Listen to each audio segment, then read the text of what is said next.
DSC NSC अड्डा में।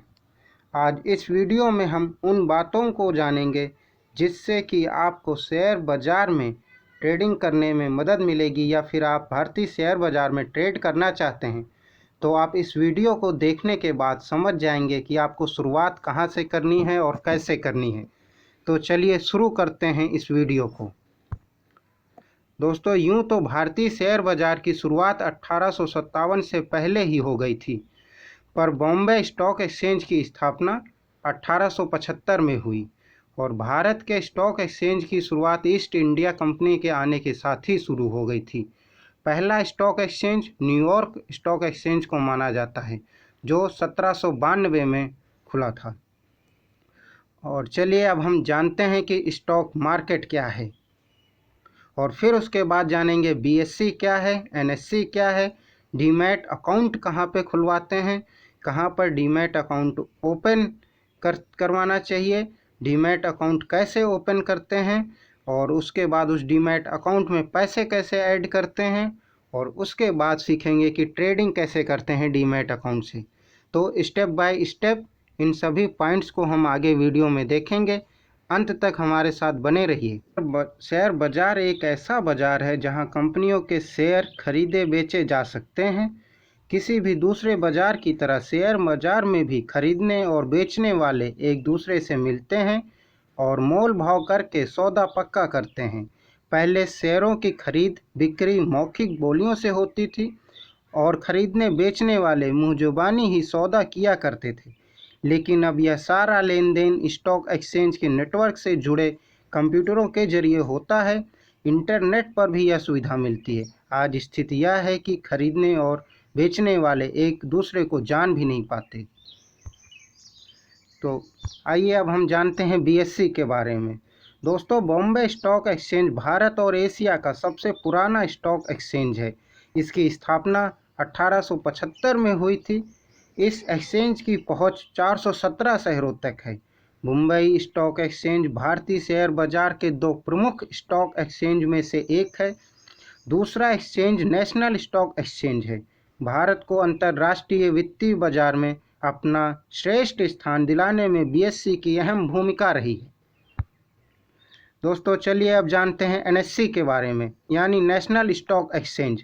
National stock exchange Bharat का सबसे बड़ा और तकनीकी रूप से अग्रणी स्टॉक एक्सचेंज है। यह मुंबई में स्थित है। इसकी स्थापना 1992 में हुई थी। कारोबार के लिहाज से यह विश्व का तीसरा सबसे बड़ा स्टॉक एक्सचेंज है। टर्मिनल भारत के 320 शहरों तक फैले हुए हैं। एनएससी देश में एक आधुनिक और पूरी तरह से स्वचालित स्क्रीन बेस्ड है।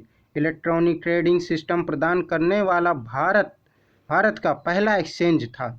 एनएससी की इंडेक्स निफ्टी 50 नेशनल इंडेक्स 50 उपयोग भारतीय पूंजी बाजारों के बैरोमीटर के रूप में भारत और दुनिया भर के निवेशकों द्वारा बड़े पैमाने पर किया जाता है। तो अब चलिए दोस्तों जानते हैं डीमैट अकाउंट क्या होता है। भारत में शेयर एवं प्रतिभूतियां इलेक्ट्रॉनिक अभौतिक खाते यानी डीमैटेरियलाइज्ड डीमैट में रखी जाती हैं और इनके स्वामी को इन शेयरों एवं प्रतिभूतियों की भौतिक रूप में अपने पास रखने की आवश्यकता नहीं होती है। डीमैटेरियलाइज्ड शेयर वे शेयर होते हैं जिसका मालिक तो कोई और होता है, पर वे शेयर रहते किसी और के पास हैं। ये शेयर आमतौर पर किसी बैंक के पास या किसी प्राइवेट कंपनी के पास, जहां पर आपने अपना अकाउंट खुलवा कर रखा है, वहां पर जमा रहते हैं। ऐसी कंपनियां जो निवेशकों के लिए शेयर धारण करती हैं उन्हें डिपॉजिटरी पार्टिसिपेंट कहते हैं, और भारत में ऐसी कई डिपॉजिटरी पार्टिसिपेंट कंपनियां हैं। भारत की ऐसी सबसे बड़ी कंपनी है आईसीआईसीआई डायरेक्ट। कारोबार में होने इलेक्ट्रॉनिक अंतरण को संभव करने के लिए सभी लेन देन के लिए डीमैट खाता संख्या का प्रयोग किया जाता है, और प्रत्येक शेयर धारक के पास लेन देन के लिए एक डीमैटेरियलाइज्ड खाता होता है, जिसका डीमैटेरियलाइज्ड अकाउंट नंबर होता है और पासवर्ड होता है, जिसके जरिए वह व्यक्ति अपने खाते में लॉगिन करके अपने शेयर्स की पूरी जानकारी, आज क्या कीमत है, कितने में लिया था, कब लिया था, और सभी प्रकार की जानकारी प्रदान कर सकता है। चलिए अब हम उन कंपनियों के बारे में जानते हैं जहां पर डीमैट अकाउंट ओपन करवाया जा सकता है। दोस्तों, पहले नंबर पर तो लगभग सभी बैंक्स हैं जो अपने ब्रांचेज में डीमैट अकाउंट खोलने की सुविधा प्रदान करती हैं, और साथ ही अब ऐसी बहुत सारी प्राइवेट कंपनियां, ऑनलाइन ऐप्स आ गई हैं जो निवेशकों को डीमैट अकाउंट खोलकर ट्रेडिंग करने की सुविधा प्रदान करती हैं। उनमें से कुछ को मैंने स्क्रीन पर दिखाया है, जैसे कि अपस्टॉक है, ग्रो ऐप है, एंजल ब्रोकिंग है, शेर खां है और जीरोधा है। दोस्तों, जीरोधा भारत में बहुत ही अच्छा और आसान ट्रेडिंग ऐप प्रोवाइड कराता है और इनके चार्जेस बहुत ही कम रहते हैं। अगर आप जीरोधा में अपना अकाउंट खुलवाना चाहते हैं तो डिस्क्रिप्शन बॉक्स में मैंने एक लिंक दिया हुआ है, उस पर क्लिक करके आप अपना अकाउंट खुलवा सकते हैं। तो चलिए दोस्तों, हम जानते हैं कि किसी भी कंपनी में या बैंक में अपना डीमैट अकाउंट खोलने से पहले आपको किन बातों को जान लेना आवश्यक है, जिसमें से पहले नंबर पर है उस बैंक या उस कंपनी के में अपना खाता खुलवाने पर आपको साल में कितने रुपए फीस देनी पड़ेगी, जिसको कहते हैं AMC यानी अकाउंट मेंटेनेंस चार्जेस। यह वह चार्जेस होते हैं जो वह बैंक या कंपनी आपके डीमैट खाते के रख रखाव के लिए आपसे लेती है। यह साल में एक बार लिए जाते हैं।